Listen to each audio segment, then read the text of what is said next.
Hello friends, आज हम contemporary India and education के topic national policy of education शिक्षा की राष्ट्रीय नीति 1968 पे बात करेंगे। ठीक है, सबसे पहले हम समझते हैं कि जो ये हमारी नेशनल पॉलिसी ऑफ एजुकेशन है, ये इसे लाने की जरूरत क्यों पड़ी। क्योंकि हमारी इंडिपेंडेंट होने से पहले ब्रिटिश ने बहुत सारे हमारे एजुकेशन रिलेटेड काम किए। एजुकेशन की जो क्वालिटी थी उसको इम्प्रूव करने के लिए बहुत सारे क्या है कमीशन बनाए, जैसे मैकले, मिनट, वुड डिस्पेज। ये सारे काम किससे रिलेटेड थे? एजुकेशन इम्प्रूवमेंट से।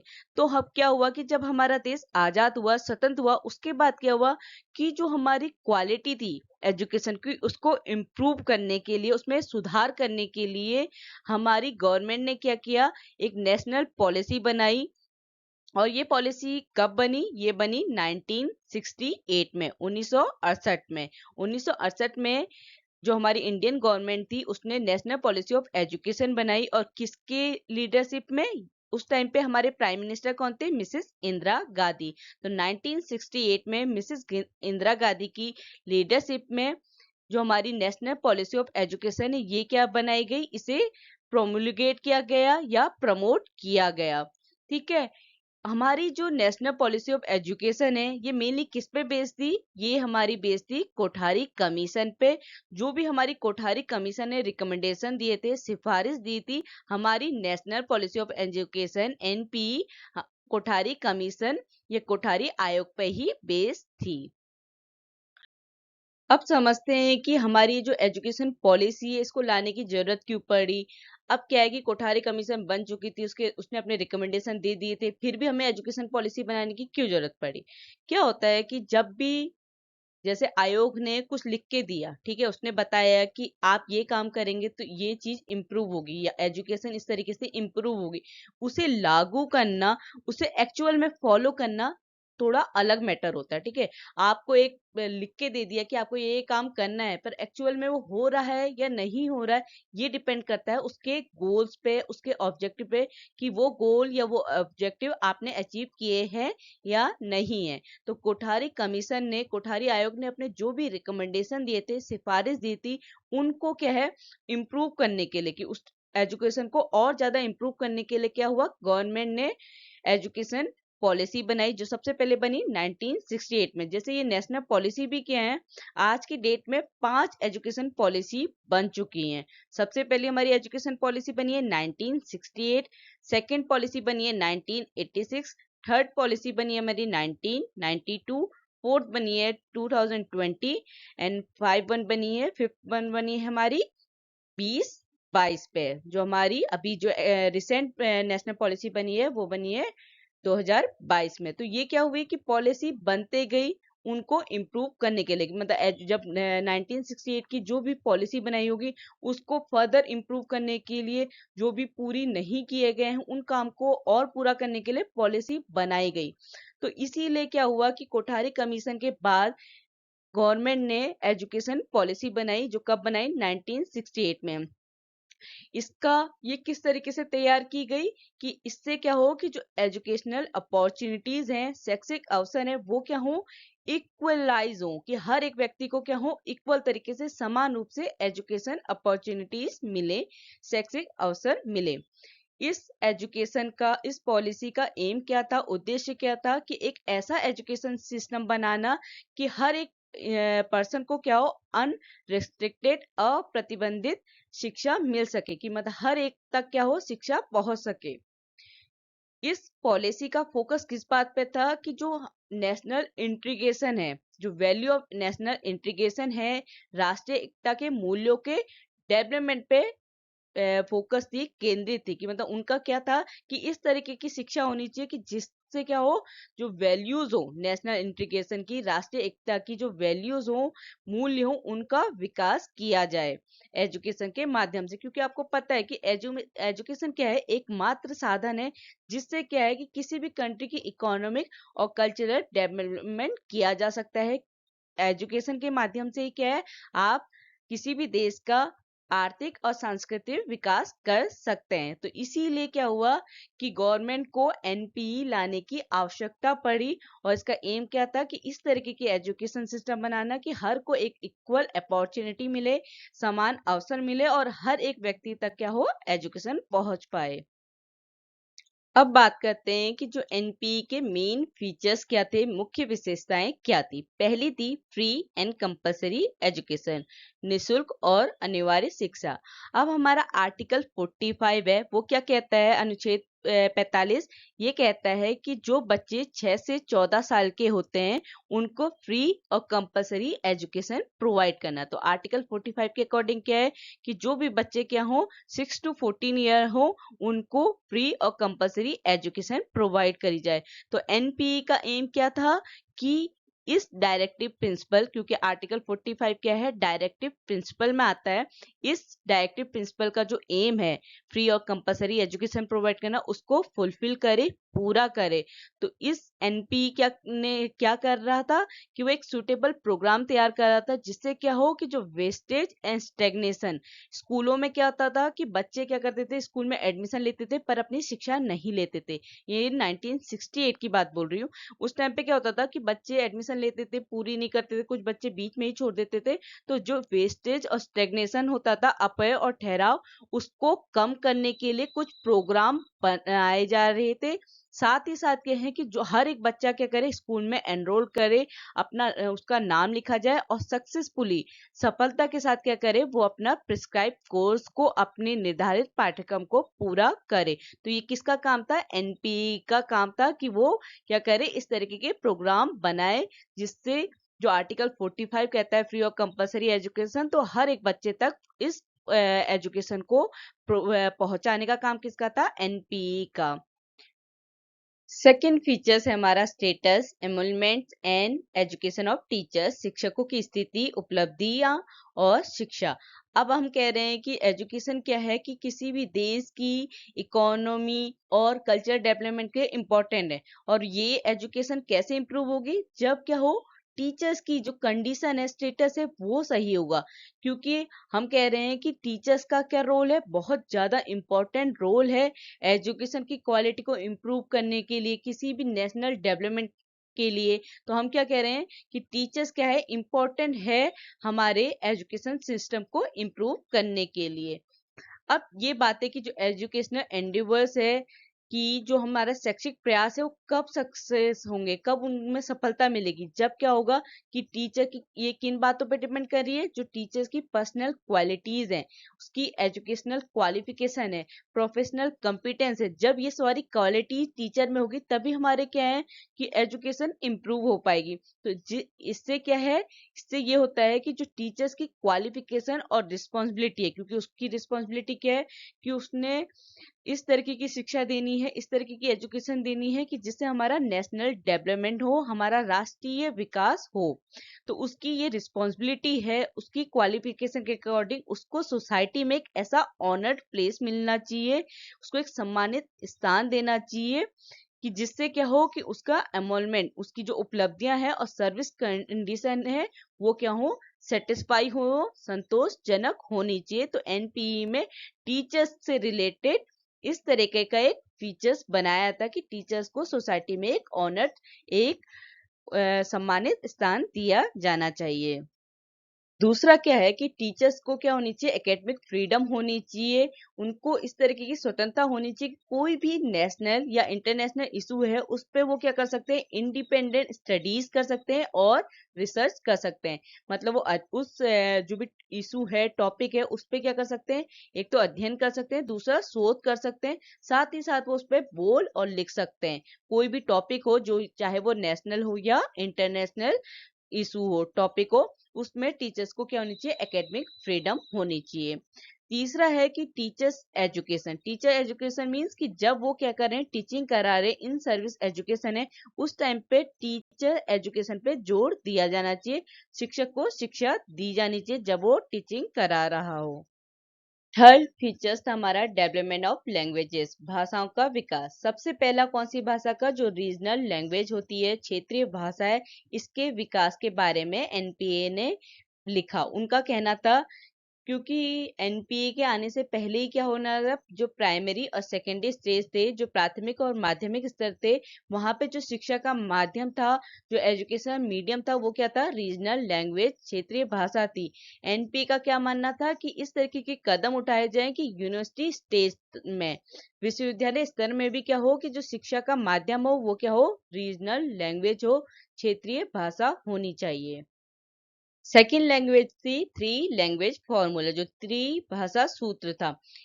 एनपी के अकॉर्डिंग क्या थी, जो हमारी सेकेंडरी स्टेज माध्यमिक स्तर है, वहां पे क्या होना चाहिए कि जो स्टेट गवर्नमेंट है, राज्य सरकार है, वो क्या करे, थ्री लैंग्वेज फॉर्मूला को, त्रिभाषा सूत्र को क्या हो, सख्ती के साथ अपनाने के लिए स्कूल में कहे। मतलब हर एक स्कूल क्या करे, थ्री लैंग्वेज फॉर्मूला को अडॉप्ट करे और इम्प्लीमेंट करे।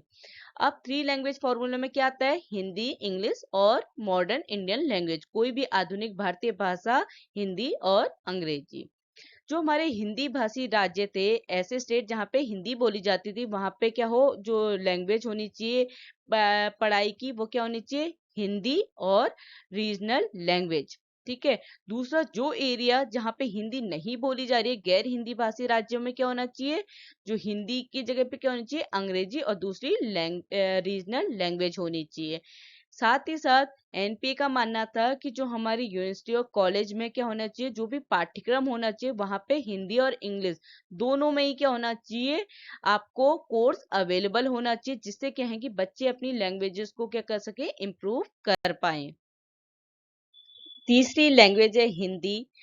क्या है कि हिंदी के विकास के लिए, हिंदी के डेवलपमेंट के लिए क्या है कि हर संभव ऐसा काम करना चाहिए जिससे क्या है, हिंदी लैंग्वेज का डेवलपमेंट हो सके। क्योंकि आर्टिकल 351 क्या कहता है, 351 क्या कहता है कि संघ की ड्यूटी है, यूनियन की ड्यूटी है कि वो क्या करे, हिंदी को प्रमोट करे, उसे स्प्रेड करे, जिससे क्या हो कि जो हमारी कंपोसाइट कल्चर है, जो मिश्रित कल्चर है, उसको क्या कर सके, उसके हर एक तत्व को, हर एक एलिमेंट को में क्या हो, हिंदी हमारा मीडियम ऑफ एक्सप्रेशन बन सके, अभिव्यक्ति का माध्यम बन सके। तो आर्टिकल 351 के अकॉर्डिंग क्या है कि हमारे हिंदी को प्रमोट करना चाहिए, स्प्रेड करना चाहिए, जिससे क्या हो, अभिव्यक्ति का माध्यम बन सके, मीडियम ऑफ एक्सप्रेशन हमारा बन सके हिंदी लैंग्वेज। और एनपी का क्या कहना था कि जो स्टेट हैं, जो राज्य जहाँ पे हिंदी नहीं बोली जाती, वहां पे क्या हो, इस तरीके के कॉलेज, इंस्टीट्यूट क्या हो, एस्टेब्लिश हो, उन ऐसे कॉलेजों की स्थापना हो जहाँ पे क्या हो, वहां पे हायर एजुकेशन में हिंदी यूज की जाए। तो इस तरीके से क्या हो, एजुकेशन में हिंदी लैंग्वेज को इनकरेज किया जाना चाहिए, प्रोत्साहित करना चाहिए कि हिंदी यूज की जाए। क्योंकि अगर हिंदी सब जगह यूज होगी तो वहां पे क्या है कि हर एक व्यक्ति अपने कल्चर को एक्सप्रेस कर सकता है, उसकी अभिव्यक्ति कर सकता है हिंदी लैंग्वेज के माध्यम से। चौथी लैंग्वेज है संस्कृत। अब पता है कि जो हमारी संस्कृत है वो हमारे कल्चरल डेवलपमेंट में, या आप कह सकते हैं कल्चरल यूनिटी में एक स्पेशल रोल प्ले करती है। आप कह सकते हैं कि संस्कृत भाषा का क्या है, एक विशेष महत्व है हमारे, किसके लिए, हमारी जो सांस्कृतिक एकता है उसमें एक योगदान रखती है हमारी संस्कृत लैंग्वेज। ठीक है। तो एनपीए का मानना था कि जो हमारी संस्कृत है उसको क्या है, एक स्पेशल इंपॉर्टेंस देनी चाहिए, संस्कृत भाषा पे क्या एक विशेष ध्यान दिया जाना चाहिए कि इसको डेवलप किया जा सके, इसकी विकास किया जाए। इसके लिए क्या हो कि कॉलेज, स्कूल में संस्कृत पढ़ाई जानी चाहिए, और जो भी पॉसिबिलिटीज हो कि कौन से सब्जेक्ट, जैसे हमारे आधुनिक भारतीय भाषाएं, प्राचीन भारतीय इतिहास, विचारधारा, भारतीय दर्शन, जो इन सब्जेक्ट हैं वहां पे क्या हो, ये पॉसिबिलिटी एक्सप्लोर की जाए, ऐसी संभावना का पता लगाया जाए कि यहाँ पे क्या हो कि संस्कृत पढ़ाई जा सके, कि इन कोर्स में आप संस्कृत लैंग्वेज यूज कर सके। संस्कृत को बढ़ावा देने के लिए, इसके विकास के लिए क्या है, एनपीए का मानना था कि संस्कृत को क्या है, बढ़ावा देने के लिए जो यूनिवर्सिटी लेवल हो, कॉलेज हो, वहां पे संस्कृत पढ़ाई जानी चाहिए। पांचवी लैंग्वेज लैंग्वेज थी इंटरनेशनल लैंग्वेज, अंतर्राष्ट्रीय भाषा। एनपीए का मानना था कि जो अंग्रेजी या कोई भी अदर इंटरनेशनल लैंग्वेज है उसकी स्टडी पे क्या है जोर दिया जाना चाहिए। बच्चों को इंग्लिश या कोई भी इंटरनेशनल लैंग्वेज को पढ़ाया जाना चाहिए, क्योंकि जो हमारी इंटरनेशनल लैंग्वेज होती है, इंग्लिश होती है, ये स्पेशली साइंस और टेक्नोलॉजी, जो हमारा विज्ञान और प्रौद्योगिकी के क्षेत्र थे वहाँ पे क्या है इंग्लिश लैंग्वेज यूज होती है, क्योंकि आप इंटरनेशनली कैसे किसी से आप कम्युनिकेट कर सकते हैं। जब आपको उस कंट्री की लैंग्वेज आएगी तो तभी आप उससे कम्युनिकेट कर सकते हैं। तो एनपीए का मानना था कि जो इंटरनेशनल लैंग्वेज है, अंतर्राष्ट्रीय भाषा है, बच्चों को उस पे भी सिखाया जाना चाहिए। इसकी ग्रोथ पे भी, इसके डेवलपमेंट पे भी ध्यान दिया जाना चाहिए। किस पे? अंतर्राष्ट्रीय भाषाओं में। चौथा फीचर्स था इक्वलाइजेशन ऑफ एजुकेशनल अपॉर्चुनिटी, कि सबको क्या हो, इक्वल अपॉर्चुनिटीज मिले शिक्षा लेने के लिए। तो इसके लिए क्या प्रावधान बनाए एजुकेशन पॉलिसी ने? पहला क्या था कि जो बैकवर्ड एरियाज हैं, रूरल एरियाज हैं, वहां पे क्या हो, एक गुड एजुकेशनल फैसिलिटीज प्रोवाइड की जाए, कि जो ग्रामीण और अन्य पिछड़ा वर्ग है वहां पे क्या हो, अच्छी और सही शैक्षिक सुविधा प्रदान करना। सेकंड है हमारा कि जो हमारी कोठारी कमीशन थी उसने कॉमन स्कूल सिस्टम दिया था। उसने क्या कहा था कि एक रिकमेंडेशन दी थी, एक सिफारिश दी थी कि क्या बनाए जाए, कॉमन स्कूल बनाए जाए, जिससे क्या हो कि सामाजिक एकजुटता और राष्ट्रीय एकता बढ़ाई जा सके। कि अगर कॉमन स्कूल सिस्टम होगा तो हमारे देश की जो एकता है वो क्या होगी, बढ़ेगी। तो एनपीए का क्या मानना था कि इस तरीके के जो कॉमन स्कूल सिस्टम है इनको अडॉप्ट किया जाना चाहिए, इनको अपनाया जाना चाहिए, और यहाँ पे जो एजुकेशन का स्टैंडर्ड है, क्वालिटी है, उसको इम्प्रूव करना चाहिए। साथ ही साथ जो स्पेशल स्कूल होते हैं लाइक पब्लिक स्कूल, वहां पे क्या हो कि बच्चों का एडमिशन उनकी मेरिट बेस हो, कि मतलब जो बच्चा योग्य है उसी का एडमिशन हो। साथ ही साथ जो बच्चे क्या हो, सोशली वीक हो, उसको उनके लिए एक रेशियो बनाया जाए, या उनको आप कह सकते हैं स्कॉलरशिप मिले उस स्कूल में, जो पब्लिक स्कूल है वहाँ पे रिजर्वेशन मिले, कि उन जो सोशली वीक हैं या सोशली बैकवर्ड हैं। इससे क्या होगा कि अगर पब्लिक स्कूल में उन बच्चों को भी एडमिशन दिया जाएगा जो सोशली बैकवर्ड हैं, इससे क्या है, जो सेग्रीगेशन होता है, अलगाव होता है, सामाजिक अलगाव, उसको रोका जा सकता है। और साथ ही साथ ये आर्टिकल 20 को क्या करता है, आर्टिकल 20 क्या है, राइट ऑफ माइनॉरिटीज, उनके अधिकारों को भी सुरक्षित रखता है। इसके बाद आता है कि जो लड़कियों की एजुकेशन है, एनपीए का मानना था कि जो लड़कियों को एजुकेशन दी जानी चाहिए, इस बात पे जोर दिया जाना चाहिए। पर ये इस बात पे नहीं होना चाहिए कि ये न्याय की बात है कि लड़कों को एजुकेशन मिल रही है तो लड़कों को भी दी जानी, सॉरी, लड़कों को एजुकेशन मिल रही है तो लड़कियों को भी दी जानी चाहिए, इस बात पे नहीं। इसलिए लड़कियों को एजुकेशन दी जानी चाहिए जिससे क्या हो, सोशल ट्रांसफॉर्मेशन हो सके, सामाजिक परिवर्तन हो सके, इसलिए लड़कियों को भी शिक्षा दी जानी चाहिए। चौथा है कि जो हमारे बैकवर्ड क्लास हैं, स्पेशली कौन से, ट्राइबल एरिया, जो जनजातीय लोग हैं, वहां पे क्या हो, हमारे एजुकेशन पहुंचाई जाए, उन तक क्या है, एजुकेशन पहुंचाई जा सके और उनको एजुकेट किया जा सके। पांचवा क्या है कि जो बच्चे फिजिकली और मेंटली हैंडीकैप हैं उनकी एजुकेशन फैसिलिटीज को, उनकी शैक्षिक सुविधाओं का क्या है, विस्तार किया जाना चाहिए, उनको एक्सपेंड किया जाना चाहिए, और इस तरीके के इंटीग्रेटेड प्रोग्राम बनाने चाहिए कि जो हैंडीकैप बच्चे हैं वो रेगुलर स्कूल में उन्हीं बच्चों के साथ पढ़ाई करें जो क्या है, नॉर्मल है। मतलब ये जो बच्चे फिजिकली हैंडीकैप्ड हैं वो क्या है, नॉर्मल स्कूल में पढ़ाई करने जा सके। तो इस तरीके के प्रयास करने चाहिए। पांचवा फीचर्स है एनपीई का, आइडेंटिफिकेशन ऑफ टैलेंट, जो प्रतिभा की पहचान। क्या है कि प्रतिभा की पहचान करने से क्या है कि बच्चों को आप अपॉर्चुनिटीज प्रोवाइड कर सकते हैं कि वो क्या करें, अपना डेवलपमेंट कर सके। तो इसलिए क्या है, जो प्रतिभावान बच्चे हैं, जो टैलेंटेड बच्चे हैं, उनको आइडेंटिफाई करना किसके अकॉर्डिंग, एनपी। तो एनपी का मानना कि अब बच्चों को अगर आप उनके टैलेंट की पहचान कर रहे हैं तो आप उनको प्रोत्साहित करके और उनको अवसर, अपॉर्चुनिटी देके उनका फुल डेवलपमेंट कर सकते हैं। छठा पॉइंट है साइंस एजुकेशन एंड रिसर्च। तो एनपीए का क्या कहना था कि जो हमारी नेशनल इकोनॉमी है, जो हमारी राष्ट्रीय अर्थव्यवस्था है, उसको एसिलेट करने के लिए, उसे गति देने के लिए क्या है कि साइंस एजुकेशन बच्चों को दी जानी चाहिए। हाई प्रायोरिटी क्या होनी चाहिए? बच्चों को साइंस एजुकेशन देना। इसलिए उनका मानना था कि स्कूल के खत्म होने तक, मतलब जब जो स्कूल स्तर है उसके एंड होने तक बच्चों को विज्ञान और गणित क्या है प्रॉपर तरीके से पढ़ाई दी जानी चाहिए। उनकी जो जनरल एजुकेशन है उसमें साइंस और मैथमेटिक्स शामिल होना चाहिए। सातवां पॉइंट है education for agriculture and industry.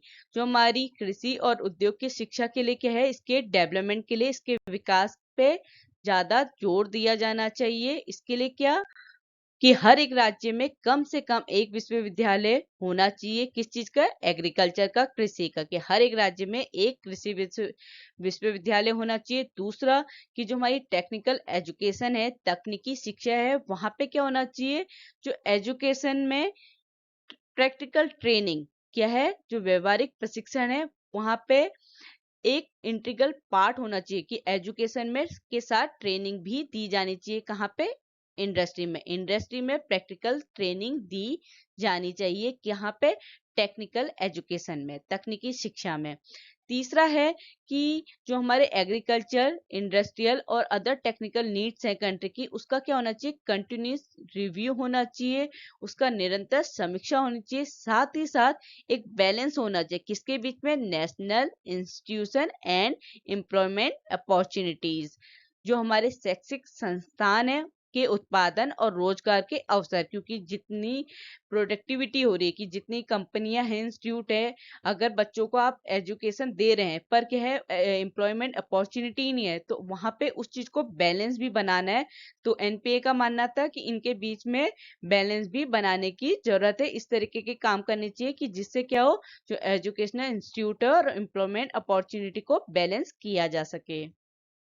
आठवां पॉइंट है प्रोडक्शन ऑफ बुक्स। जो पुस्तकों का उत्पादन है, इसके लिए क्या आता है कि जो बुक्स की टेक्स्ट बुक है उनकी क्वालिटी को इम्प्रूव करने के लिए जो राइटिंग टैलेंट है, इस तरीके के जो सर्वश्रेष्ठ लेखक है उनको बुलाया जाए, उनसे टेक्स्ट बुक लिखाया जाए, जिससे क्या हो, जो क्वालिटी है टेक्स्ट बुक की वो क्या हो, इम्प्रूव हो सके। साथ ही साथ जो फ्रिक्वेंट चेंज होता है, बार बार टेक्स्ट बुक बदली जाती है, उसे कम किया जाए और इसके प्राइस कम रखे जाएं, जिससे क्या है जो ऑर्डिनरी बच्चे हैं, जो साधारण बच्चे हैं, वो भी क्या कर सके, टेक्स्ट बुक को बाई कर सके।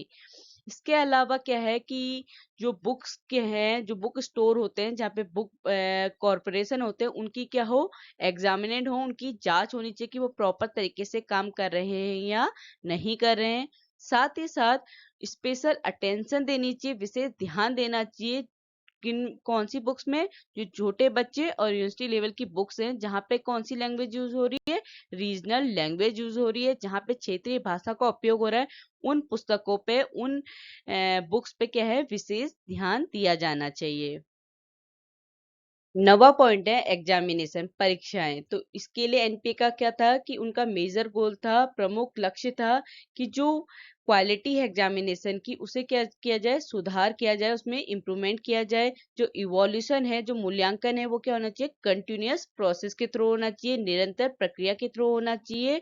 साथ ही साथ जो इवोल्यूशन हो रहा है, जो मूल्यांकन हो रहा है, वो बच्चे के लेवल ऑफ अचीवमेंट, प्रदर्शन की गुणवत्ता पे नहीं होना चाहिए। किस पे होना चाहिए? कि बच्चे की क्वालिटी ऑफ हिज परफॉर्मेंस, की छात्र की जो उपलब्धि का स्तर है उस पे होना चाहिए। तो इवोल्यूशन किस बेस में, मूल्यांकन किस बेस में, कि बच्चे किस तरीके की उपलब्धि, किस बच्चे का किस तरीके का परफॉर्मेंस है, इस पे बेस्ड होना चाहिए।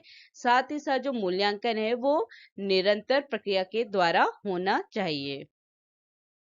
10वां पॉइंट है सेकेंडरी एजुकेशन, माध्यमिक शिक्षा। इसके अकॉर्डिंग क्या है कि जो हमारी सेकेंडरी स्टेज होती है, वहां पे जो टेक्निकल और वोकेशनल एजुकेशन है, जो बच्चों को तकनीकी और व्यावसायिक शिक्षा दी जा रही है, उस सुविधा को, उस फैसिलिटी को बढ़ाए जाने की जरूरत है। साथ ही साथ जो टेक्निकल और वोकेशनल एजुकेशन है, वो कोर्स क्या होने चाहिए, डाइवर्सिफाइड होने चाहिए, और एक बहुत ज्यादा नंबर, बहुत सारे फील्ड हैं, उनको क्या करे, वो कवर करे। वो एरियाज क्या हो सकते हैं, क्या हो सकते हैं field, agriculture, industry, trade and commerce, medicine, public health, home management, art craft, ये जितने भी एरियाज हैं, जितने भी फील्ड है, वहाँ पे बच्चा क्या है, एजुकेशनल टेक्निकल और वोकेशनल एजुकेशन के थ्रू क्या है, इन एरियाज को, इन फील्ड को कवर कर सके। तो इस जो भी एरिया है उनकी क्या है, इनको इंक्रीज करने की जरूरत है, इनको इनमें बढ़ाने की जरूरत है। कौन से स्टेज में? सेकेंडरी स्टेज में। 11th फीचर्स हमारा यूनिवर्सिटी एजुकेशन, विश्वविद्यालय शिक्षा संबंधित था। इसमें क्या था कि जो कॉलेज या यूनिवर्सिटी में एडमिशन लेने वाले जो बच्चों की संख्या है, जो number of whole time student हैं, वो कितने होने चाहिए, किस बात पे डिपेंड करता है कि जो लेबोरेटरी, लाइब्रेरी और अदर फैसिलिटीज हैं यूनिवर्सिटी या कॉलेज में, और टीचर्स का जो स्टाफ के नंबर्स हैं, इस पे डिपेंड होना चाहिए कि मतलब कितने बच्चों का यूनिवर्सिटी में एडमिशन होना चाहिए। किस बात पे डिपेंड करता है कि कितने नंबर ऑफ टीचर्स हैं, कितनी वहाँ पे लाइब्रेरी है, कितनी लेबोरेटरी है, इन बातों पे डिपेंड होना चाहिए। दूसरा है कि कोई भी नई यूनिवर्सिटी, कोई भी नया विश्वविद्यालय को तभी एस्टेब्लिश करना चाहिए, तभी उसकी स्थापना करनी चाहिए जब आपके पास क्या हो, एडिक्वेट फंड हो, पर्याप्त धन हो उसके शुरू करने के लिए, और साथ ही साथ उसकी जो भी देखभाल करने के लिए जो भी प्रॉपर स्टैंडर्ड हैं, जो भी उचित मानक है, उनको पूरा करना चाहिए। तभी किसी नए यूनिवर्सिटी की, नए विश्वविद्यालय की स्थापना होनी चाहिए। तीसरा है कि जो हमारे पोस्ट ग्रेजुएट कोर्स हैं, जो स्नातकोत्तर पाठ्यक्रम है, वहाँ के ऑर्गेनाइजेशन में जो स्टैंडर्ड है, ठीक है, ट्रेनिंग का जो स्टैंडर्ड है और रिसर्च है, उसको इम्प्रूव करने में ध्यान दिया जाना चाहिए। जो स्पेशल अटेंशन है वो क्वालिटी ऑफ ट्रेनिंग और रिसर्च पे होनी चाहिए यूनिवर्सिटी लेवल में। चौथा है कि जो यूनिवर्सिटी है वहाँ पे रिसर्च को ज़्यादा सपोर्ट करना चाहिए, जो अनुसंधान है उसको ज़्यादा समर्थन देना चाहिए, और जहां तक संभव हो यूनिवर्सिटी के अंदर ही क्या हो, अनुसंधान होना चाहिए, रिसर्च होना चाहिए, या क्या है, क्लोजली रिलेटेड एसोसिएट होने चाहिए, जहां पे क्या है, बच्चे रिसर्च कर रहे हैं या अनुसंधान कर रहे हैं। 12वां फीचर्स है part time education and correspond course, जो अंशकालिक शिक्षा और पत्राचार पाठ्यक्रम है। एनपीए ने क्या कहा कि जो हमारी पार्ट टाइम एजुकेशन है और करस्पॉन्ड कोर्स है, उनको बढ़ावा दिया जाना चाहिए।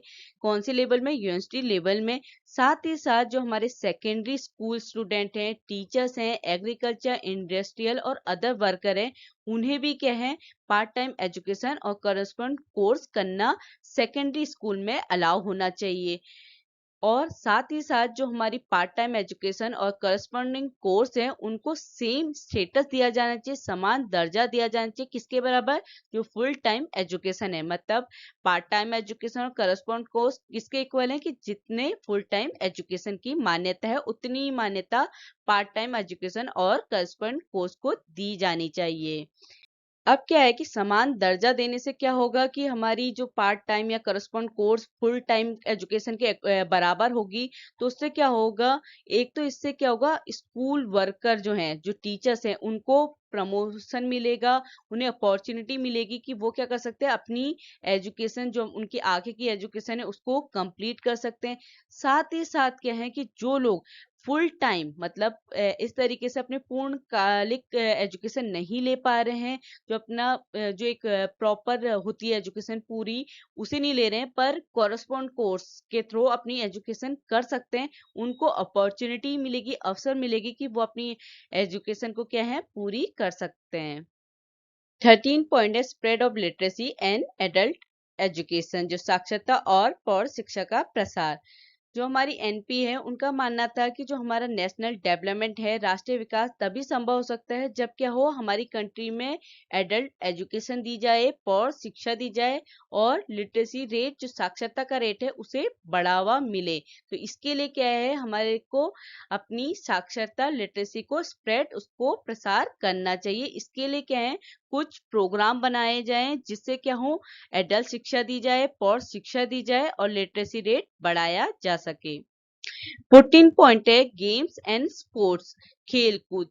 क्या है कि एनपीए का मानना था कि गेम और स्पोर्ट्स को का विकसित करके इस चीज को एजुकेशन में लाके क्या है कि हम फिजिकल फिटनेस साथ ही साथ जो स्पोर्ट्समैनशिप होता है उसको इम्प्रूव कर सकते हैं। क्या है इसका उद्देश्य गेम और स्पोर्ट्स को एजुकेशन में लाके? इससे जो क्या है, एक तो स्वास्थ्य जो शारीरिक फिटनेस है उसको क्या किया जा सकता है, खेल कूद के माध्यम से इम्प्रूव किया जा सकता है। और जो क्या है, जो ऐसे लोग हैं खेलना पसंद करते हैं उनको अभी क्या है, उन्हें भी इम्प्रूवमेंट मिल सकता है गेम और स्पोर्ट्स के माध्यम से। तो क्या है, फिजिकल एजुकेशन को एजुकेशन का एक पार्ट बनाया जाए, इस तरीके के प्रोग्राम बनाए जाएं जो क्या करें, गेम्स और स्पोर्ट्स खेल कूद को क्या करें, प्रमोट करें, उसको डेवलप कर सकें। और इसे प्रायोरिटी बेसिस में करना चाहिए। इस जो गेम और स्पोर्ट्स है उसको प्राथमिकता दी जानी चाहिए। 15वां पॉइंट है एजुकेशन ऑफ माइनॉरिटीज, अल्पसंख्यकों की शिक्षा। तो एनपीए का फीचर्स है कि जो माइनॉरिटीज की शिक्षा है, अल्पसंख्यकों की शिक्षा है, इस पे खासा ध्यान दिया जाना चाहिए। जो अल्पसंख्यक विद्यार्थी हैं, ऐसे बच्चे हैं जो अल्पसंख्यक हैं, उनको शिक्षा दी जानी चाहिए। उनकी एजुकेशन इंटरेस्ट को बढ़ावा दिया जाना चाहिए और उनके जो राइट हैं उनको सुरक्षित किया जाना चाहिए, प्रोटेक्ट किया जाना चाहिए। छठा पॉइंट है जो एजुकेशनल स्ट्रक्चर है, शैक्षिक संरचना है, वो किस तरीके की होनी चाहिए? क्योंकि क्या है, जो शिक्षा है वो देश में क्या होनी चाहिए, कंट्री में सभी जगह एक जैसी होनी चाहिए। इसी से क्या है कि जो एजुकेशन का सब लाभ उठा पाएंगे अगर एजुकेशन सिस्टम क्या होगा, सेम होगा। तो वो पैटर्न कैसा होना चाहिए? 10+2+3 का पैटर्न होना चाहिए। हर एक स्टेट में, हर एक कंट्री के हर एक स्टेट में क्या है, जो शिक्षा का स्ट्रक्चर है, जो एजुकेशनल स्ट्रक्चर है, वो क्या होना चाहिए, 10+2+3 होना चाहिए। शिक्षा एक ऐसी चीज है जो आज आपने ये बनाया एनपीए, उसके अगले दिन ही ये फुलफिल नहीं हो जाएगी। इसको पूरा होने में बहुत टाइम लगता है, बहुत ज्यादा पैसा लगता है। तो गवर्नमेंट का क्या कहना था कि अपनी जो 6% है उसको क्या है, शिक्षा पे खर्च करना है। इससे क्या होगा, धीरे धीरे जो एजुकेशन की क्वालिटी है वो इम्प्रूव की जा सकेगी। अगर आपको मेरा कंटेंट समझ में आया तो please like share and subscribe. Thank you.